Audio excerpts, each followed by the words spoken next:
Đây là dòng máy tiện CNC 2 trục cấp phôi tự động, được chúng tôi lắp đặt hoàn thiện tại nhà máy chế biến gỗ xuất khẩu.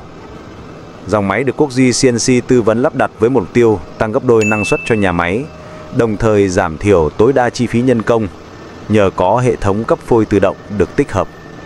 Đặc biệt là với mô hình sản xuất công nghiệp, sự đồng bộ và chính xác là tiêu chí đặt lên hàng đầu. Đây là dòng máy tiện phù hợp trong gia công tiện tròn, tiện song cầu thang, chân ghế hay lục bình. Liên hệ với QUČ DUY CNC nếu bạn đang cần giải pháp tương tự.